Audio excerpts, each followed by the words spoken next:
करने में सबसे अहम माना जाता है। शिक्षक समाज का निर्माता होता है, शिक्षक सृजन करता है। किसी भी राष्ट्र, समाज और संस्कृति के निर्माण में शिक्षक सबसे महत्वपूर्ण भूमिका निभाता है। शिक्षक को समाज का मार्गदर्शक भी कहा जाता है। शिक्षक ज्ञान का प्रकाश स्तंभ है और भविष्य का निर्माता माना जाता है। एक शिक्षक केवल स्कूल या कॉलेज की चारदीवारी में किताबी ज्ञान नहीं बांटता, बल्कि छात्रों के चरित्र का भी निर्माण करता है। क्योंकि एक अच्छा शिक्षक होगा तो छात्र को अच्छा से उसको एथिक्स मैनर सिखाएगा, वो समाज में अच्छा से जाके व्यवहार करेंगे। ये भी शिक्षक का ही काम है और उन्हें जिम्मेदार, नैतिक और सशक्त नागरिक बनाने के लिए प्रेरित करता है। प्राचीन काल से ही भारत में गुरु शिष्यों का परंपरा रहा है। गुरु को हमारे हिंदू धर्म में या फिर जो भी हमारा हिंदू धर्म था या फिर जो वैदिक काल में हम जो वैदिक शिक्षा लेते थे, उस समय में गुरु को माता पिता से भी ऊपर उनको तवज्जो दिया गया था, क्योंकि माता पिता केवल जन्म देते थे जबकि गुरु जीवन जीने का सही मार्ग दिखाते थे। कबीर दास जी भी कह गए हैं कि गुरु गोविंद दो खरे, काके लागू पांव, बलिहारी गुरु आपके गोविंद दियो बताओ। आधुनिक युग में भले ही तरीके, तकनीक और माध्यम बदल गए हों, लेकिन एक शिक्षक का मूल उद्देश्य आज भी वही है। अज्ञानता को अंधकार से दूर करके प्रकाश फैलाना। डॉक्टर सर्वपल्ली राधाकृष्णन और डॉक्टर एपीजे अब्दुल कलाम जैसे महान विचारकों ने हमेशा इस बात पे जोर दिया है कि शिक्षण कोई सामान्य पेशा नहीं है, ये एक पेशा नहीं है, बल्कि ये मानव संसाधन, ह्यूमन रिसोर्सेस को सक्सेस बनाने का एक ईश्वरीय कार्य है। अब हम जानते हैं कि शिक्षक के रोल में क्या बदलावें आई। प्राचीन बनाम आधुनिक शिक्षक। Teacher in ancient versus modern education, कि एशियंट में कैसे टीचर्स होते थे और अभी मॉडर्न में टीचर्स कैसे होते हैं। शिक्षक की भूमिका समय के साथ साथ निरंतर विकसित हुई है। यदि हम शिक्षा के इतिहास पर नजर डालें तो हम पाएंगे कि शिक्षक की जिम्मेदारियां समय के मांग के अनुसार बदलते गई है। प्राचीन काल में क्या था कि गुरुकुल का प्रथा था और गुरु ही एकमात्र ज्ञान के स्रोत होते थे। वो केवल वेद, शास्त्र और युद्ध कला ही सिखाते थे, क्योंकि उस समय उसी चीज का जरूरत था। बल्कि देखिए, गुरु जो थे वो वेद, शास्त्र, युद्ध कला तो सिखाते ही थे, साथ साथ शिष्यों को अपने जीवन जीने के व्यवहार और तरीकों को भी सिखाते थे। शिष्टाचार और कठोर अनुशासन भी सिखाते थे। पहले के वैदिक काल में बहुत अनुशासन के तरीके से वहां पे एजुकेट होते थे सब लोग, और गुरु अपने शिष्य के आश्रम में ही रह के संपूर्ण विकास करते थे। ठीक है। अभी आधुनिक काल, मॉडर्न इरा में क्या हो गया है कि आजकल के डिजिटल युग में ज्ञान का एकमात्र स्रोत शिक्षक नहीं रह गया है। अब बहुत सारे सोर्सेस आ चुके हैं, जैसे कि इंटरनेट है, किताबें हैं, एआई। एआई सबसे ज्यादा इंपॉर्टेंस रोल अभी शैक्षणिक चीजों में कर रहा है। एआई के माध्यम से छात्रों के पास जानकारी का भंडार है। एआई एक ऐसा आर्टिफिशियल इंटेलिजेंस एक ऐसा चीज है कि इसके पास ज्ञान का भंडार है, आप इस पे कुछ भी सर्च कर सकते हो। ये आपका मार्गदर्शक भी बन चुका है। आज के शिक्षक को ये सीखना होता है कि उपलब्ध जानकारी को सही, नैतिक और तार्किक उपयोग कैसे किया जाए। एक औसत शिक्षक बताता है, एक अच्छा शिक्षक समझाता है और एक बेहतर शिक्षक करके दिखाता है, लेकिन एक महान शिक्षक आपको प्रेरित करता है। ये विलियम ऑर्डर वर्ल्ड का कोट्स है, जिसको यहाँ पे हमने अपने नोट्स में मेंशन किया है। ये बहुत ही अच्छा कोट्स है जो कि हमारे शिक्षण संस्था है या फिर टीचिंग स्किल्स को, जो हमारा एजुकेशन सेक्टर है, जो हमारा टीचर्स लोग हैं, उनके लिए बहुत अच्छा ये कोट्स है विलियम आर्थर वर्ड्स का। तो हम नेक्स्ट टॉपिक पे अब आगे बढ़ते हैं। नेक्स्ट टॉपिक है हमारा आधुनिक समय में शिक्षक की बहुआयामी कार्य, multi dimensional role of modern times. आज के बदलते समय में शिक्षक की भूमिका पहले से कहीं और ज्यादा व्यापक और चुनौतीपूर्ण हो गई है। एक शिक्षक को कक्षा के अंदर और बाहर कई रोल्स निभाने पड़ती है। मुख्य रूप से शिक्षक निम्नलिखित भूमिका निभाते हैं। पहला पहला क्या करते हैं? ज्ञान प्रदाता एवं सुगम करता, नॉलेज प्रोवाइडर एंड फैसिलेटर, क्योंकि शिक्षक का ही काम है नॉलेज प्रोवाइड करना छात्रों को। शिक्षक का प्राथमिक कार्य को उनके पाठ्यक्रम और विषय का सटीक और व्यवहारिक ज्ञान देना है।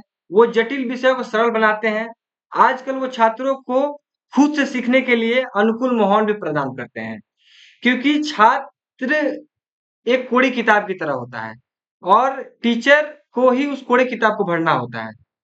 तो टीचर का ही काम होता है कि छात्र को एक अनुकूल माहौल प्रदान करे ताकि वो अच्छे से चीजों को सीख पाए।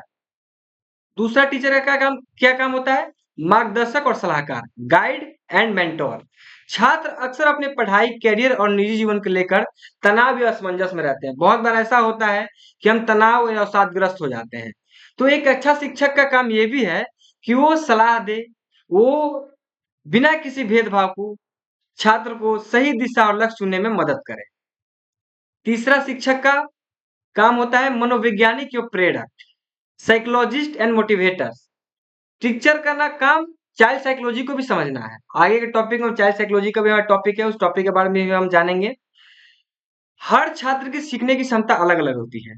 ऐसा नहीं है कि कोई छात्र का उम्र अगर ज़्यादा है और वो किसी छात्र का उम्र कम है और सेम क्लास में है, तो दोनों का बौद्धिक विकास सेम हुआ हो। हो सकता है कि कम उम्र के बच्चे का बौद्धिक विकास अच्छा हो गया हो, वो सीखने की कला उसमें ज़्यादा हो। तो शिक्षक का काम ये होता है कि नए-नए चीज़ों को, नए-नए तरीकों को अपनाना, नए-नए मेथड्स को अपनाना, ये शिक्षक का ही काम होता है।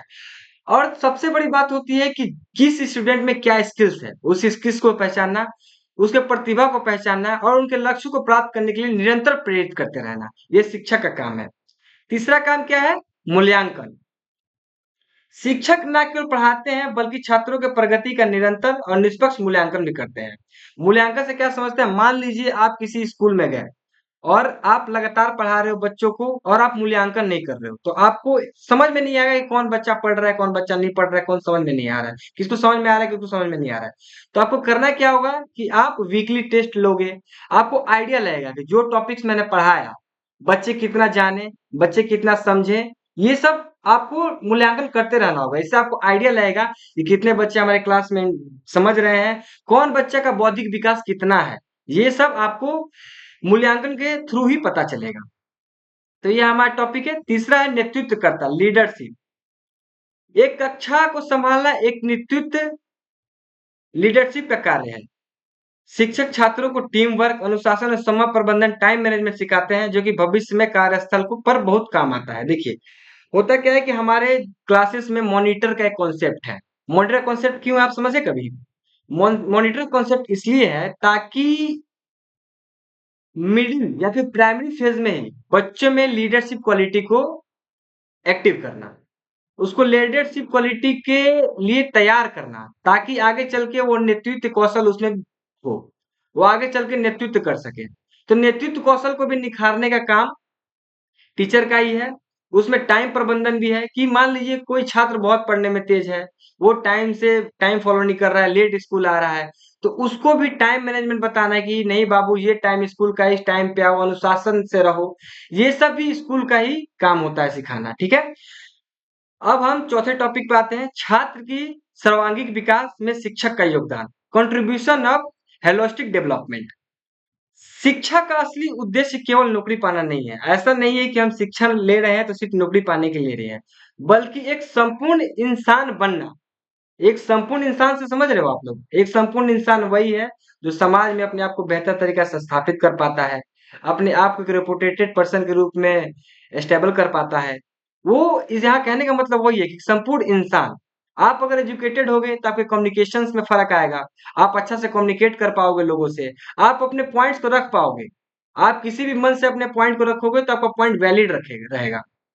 तो ये सब काम शिक्षक का ही है, ठीक है? तो इसमें थोड़ा-थोड़ा हम 2-3 टॉपिक्स है, इस टॉपिक पे हम चर्चा करते हैं। पहला है बौद्धिक विकास, इंटेलेक्चुअल डेवलपमेंट। इससे हम क्या समझते हैं कि छात्रों की तार्किक सोच, प्रश्न पूछने की क्षमता और समस्याओं सुलझाने की कला कला विकसित करना। अच्छा, मान लीजिए हम किसी क्लास में पढ़ा रहे हैं और बच्चा कोई क्वेश्चन नहीं कर रहा है, सब एकदम शांत है। इससे आप क्या समझे? इससे आप ये समझे कि बच्चा कुछ नहीं समझ रहा है। तो आपको पहले बच्चा को प्रेरित करना होगा, आपको उस तरह का माहौल प्रोवाइड करना होगा कि बच्चा बिना डरे आपसे क्वेश्चन करे। इस तरीके का आपको माहौल बनाना होगा। इतना रूडली व्यवहार व्यवहार बच्चे के साथ नहीं करना है कि वो क्वेश्चन पूछने से भी डरे। हम लोग को एक ऐसा एटमॉस्फेयर क्रिएट करना है कि बच्चा हमसे क्वेश्चन करे, जहां उसको डाउट्स हो। क्योंकि जिस क्लास में अगर क्वेश्चंस ना हो, समझ जाइए कि वो क्लास में अच्छा से वो क्लास वर्क नहीं कर रहा है और एक टीचर के रूप में अपना दायित्व आप पूरा नहीं कर पा रहे। तो ये पॉइंट बौद्धिक विकास, इंटेलेक्चुअल डेवलपमेंट में सब आता है। दूसरा है भावनात्मक विकास, इमोशनल डेवलपमेंट। छात्रों को अपनी भावनाओं पर नियंत्रण रखना सिखाना और दूसरे के प्रति सहानुभूति विकसित करना, ये भी स्कूल के पीरियड में ही सिखाया जाता है। इसमें सिखाया जाता है कि अपने गुस्सा, निराशा और खुशी को कैसे कंट्रोल कर सकते हैं। खुशी में ज्यादा आपको एक्साइटेड नहीं होना है, निराशा में बहुत ज्यादा हताश नहीं होना है, और गुस्सा में बहुत ज्यादा ऐसा कुछ कदम नहीं उठा देना है जो कि समाज के लिए अच्छा नहीं हो, अपने लिए अच्छा नहीं हो, अपने परिवार के लिए अच्छा नहीं हो। इसके लिए भी आप शिक्षक का ही काम होता है कि शिक्षक उसको अच्छी अच्छी चीज सिखाए, आपको बताए कि कैसे किस कंडीशन में आपको किस तरीका बिहेव करना है, और दूसरे के प्रति सहानुभूति रखनी। क्योंकि सहानुभूति, सिंपैथी बहुत जरूरी चीज है। अगर आप छात्रों के प्रति सहानुभूति रखोगे तो छात्रों में एक सहानुभूति की मंशा उसमें भी उत्पन्न होगी। वो आपको देख के लर्न करता है छात्र। तो जिस तरीके का आप उसके साथ व्यवहार रखोगे, आप वो भी किसी और के साथ वैसा ही व्यवहार रखेगा। तो छात्र टीचर का ही काम ये सब भी है। एक है सामाजिक और नैतिक विकास, सोशल एंड मोरल डेवलपमेंट। इसमें सिखाया जाता है कि ईमानदारी, ईमानदारी के लिए आप कैसे सिखा सकते हो। ईमानदारी के लिए क्या होता है कि हम लोग जैसे कि वोटिंग करवाते हैं, तो आप ध्यान दिए होंगे कि वोटिंग इसलिए कराया जाता है कि उसमें ईमानदारी भी झलकता है। ईमानदारी अब कैसे झलकता है आप पूछो। ईमानदारी ऐसे झलकता है कि उसमें देखा जाता है कि वोटिंग वोटिंग किधर कैसे गिर रहा है, कैसे निष्पक्ष हम लोग चुनाव करवा रहे हैं। तो आगे चल के वो लीडर या फिर नेता बना, तो जिस प्रोसेस से यहाँ से, जिस तरीका से वहां से चुना गया है, कहीं ना कहीं उसके दिमाग में वो चीज रहेगा और आगे चल के लोकतंत्र का भी वो इज्जत करेगा। ठीक है। उसमें सिखाया जाता है कि टीम भावना को कैसे आप अच्छा से, टीम भावना को कैसे आपसे अच्छा से रखोगे। आप मॉनिटर हो तो आप कक्षा की जरूरतों को कैसे समझ रहे हो, कक्षा को कैसे आप मेंटेन कर रहे हो, कक्षा को कैसे आप रेगुलेट कर रहे हो, ये सब चीजें भी आपको वहां पे सिखाया जाता है। उसके बाद लास्ट है हमारा शारीरिक विकास, फिजिकल डेवलपमेंट। फिजिकल डेवलपमेंट में पीटी टीचर्स का बहुत बड़ा योगदान होता है। उसमें सिखाया जाता है खेल कूद। आपको अगर एक प्रोफेशनल क्रिकेटर अगर बनना होता है, आप ध्यान दिए होंगे बहुत सारे ऐसे क्रिकेटर्स हमारे रहे हैं जो कि स्कूल से भी निकले हुए हैं, स्कूल से उनको फाइंड आउट किया गया है। तो स्कूल में अगर वो बच्चा क्रिकेट में अच्छा है तो उसको क्रिकेट एकेडमी का सजेशन देंगे। अगर हमारे पास जो रिसोर्सेस है वो रिसोर्सेस लगा के उसको अच्छा से उसको ट्रायल देंगे, ट्रायल के लिए उसको ऑप्शंस बताएंगे कि कैसे उसमें ट्रायल होता है, कहाँ ट्रायल होता है, कैसे उसके लिए हम अप्रोच कर सकते हैं। वो सब बताना भी शिक्षक का ही काम है। मान लीजिए बच्चा फुटबॉल में अच्छा है, फुटबॉल अच्छा खेल रहा है, तो फुटबॉल क्या कैसे खेला जाता है, क्या गोल होता है, कैसे आप मिडफील्ड रख सकते हो, ये सब चीज टीचर्स का बताने का काम होता है। जो हमारे स्पोर्ट्स टीचर होते हैं सब बताते हैं। आप ट्रायल में कैसे जा सकते हैं, ये सब बताना। योगा, योगा स्वस्थ रखने के लिए बहुत जरूरी है। योगा टीचर आपको इंस्ट्रक्ट करेंगे कि योगा से क्या क्या फायदे हैं, मेडिकेशन के क्या क्या फायदे हैं, ये सब चीजें आपको बताया जाएगा। और स्वास्थ्य के प्रति जागरूकता पैदा करना, शारीरिक रूप से मजबूत करना भी शिक्षक का ही कार्य होता है। अब हम पांचवें टॉपिक पे चलते हैं, 21वीं सदी में चुनौतियां और शिक्षा, 12th century challenges for teachers. अभी क्या है कि अभी के जमाने में बहुत सारे चैलेंजेस भी है। आइए हम चैलेंजेस पे थोड़ा सा चर्चा करते हैं। जैसे जैसे दुनिया तेजी में बदल रही है, शिक्षकों के सामने नई चुनौतियां आ रही है।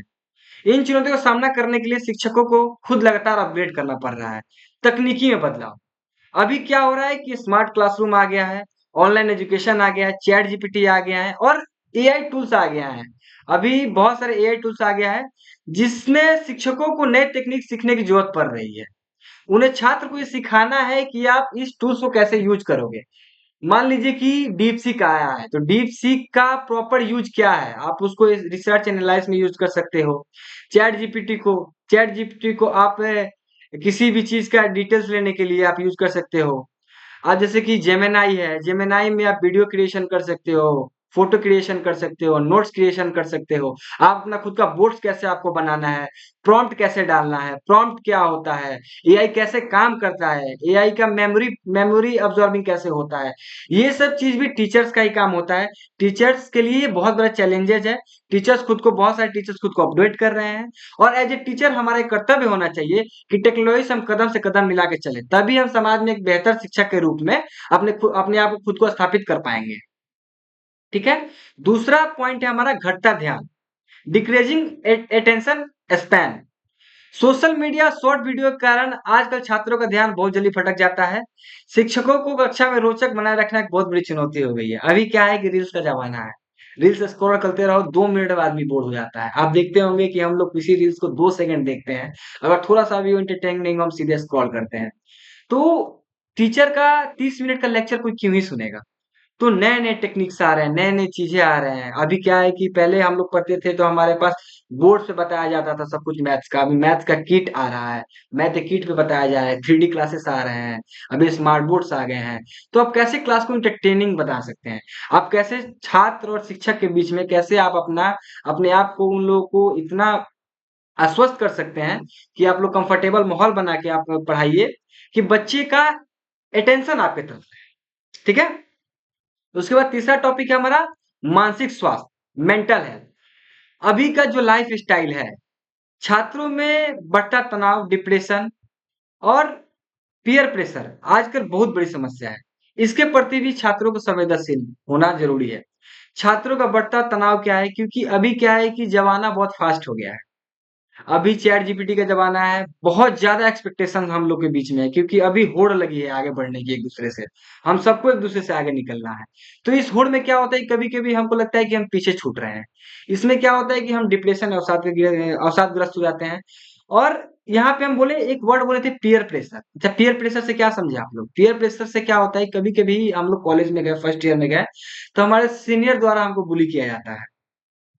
रैंगिंग बोलते हैं उसको। तो रैंगिंग लिया जाता है, तो रैंगिंग कमिटी में शिक्षक होते हैं और शिक्षक का ही काम होता है कि रैंगिंग अगर किसी बच्चे के साथ हो रहा है, तो उस चीज़ पे एक्शन लेना और उस चीज़ को रेगुलेट करना।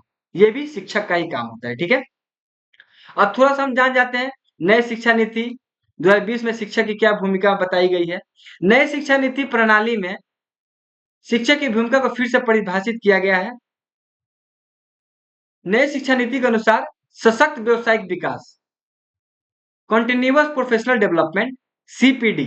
अब शिक्षकों को हर साल कम से कम 50 घंटे की ट्रेनिंग प्रोग्राम में हिस्सा लेना है ताकि वो शिक्षा के नए नए तरीके से अपडेट हो सके। ये नई शिक्षा नीति में है और उनके वेबसाइट पे प्रॉपर शिक्षकों को ट्रेनिंग कराया जाता है। अगर आप लोग हमारे अभी जो इंटर्नशिप कर रहे हैं आगे चल के कहीं ना कहीं आप लोग प्राइवेट स्कूल में अप्रोच करिएगा या फिर कहीं ना कहीं आप लोग अपना कोचिंग खोलिएगा तो ये बहुत अच्छा सीपीडी है। आप वहाँ पे ट्रेनिंग के लिए रजिस्ट्रेशन कर सकते हैं। और दूसरा है रटने के बजाय समझने पर जोर। अभी क्या है कि अभी का जो भी रटने वाला अच्छा कुछ दिन पहले हम लोग जो हम एजुकेशन सिस्टम था हमारा हम लोग इतिहास को रटते थे, हिस्ट्री को, केमिस्ट्री को, सब चीज को रटते थे और रट के हम लोग याद करके एग्जाम पास कर जाते थे। लेकिन अब आ गया चैट जीपीटी। मान लीजिए आप अकबर के बारे में बहुत रटे, पूरा अकबर को अपने दिमाग में कंठस्थ कर लिए और आप बैठ गए कहीं पे, ठीक है? और एक बच्चा आपके पास छोटा-सा बच्चा 5 साल का आया और चैट जीपीटी को नॉर्मल कमांड दे दिया कि अकबर के बारे में कुछ बताओ। चैट जीपीटी पूरा डिटेल्स अकबर के बारे में बता दिया। तो आपका तो रटना एकदम व्यर्थ गया। तो इसलिए रटने के बजाय समझने पे जोर दिया जा रहा है। आप कॉन्सेप्ट को समझो। एआई हमारे लाइफ को बहुत ही सरल करने जा रहा है। अभी हमको रटना नहीं है, चीज़ों को समझना है कि हमारी नीड्स क्या है। हम किस चीज़ में छात्रों को क्या समझाना चाह रहे हैं। हमारे पास बोर्ड्स हैं। तो रटने के बजाय प्रोजेक्ट आधारित शिक्षा को बढ़ावा देना है। उसके बाद बहुविषयक दृष्टिकोण शिक्षकों को छात्रों की कला, विज्ञान और व्यावसायिक विषयों के साथ जोड़ने के पढ़ाने के लिए प्रेरित करना है। ठीक है? उसके बाद हमारा 7वां पॉइंट है समाज और राष्ट्र निर्माण में शिक्षण का योगदान। रोल ऑफ नेशन बिल्डिंग क्योंकि शिक्षक का काम है नेशन का बिल्डअप करना भी। शिक्षक समाज का आईना होते हैं। चाणक्य ने कहा था शिक्षक कभी साधारण नहीं होता। प्रलय और निर्माण उससे गोद में खेलते हैं। शिक्षा देश की अर्थव्यवस्था और उसका भविष्य वहां के स्कूलों और कॉलेजों और कक्षाओं में तय होता है। किसी भी देश का अर्थव्यवस्था उस और उसका भविष्य वहां के स्कूलों और कॉलेजों की कक्षाओं में तय होता है।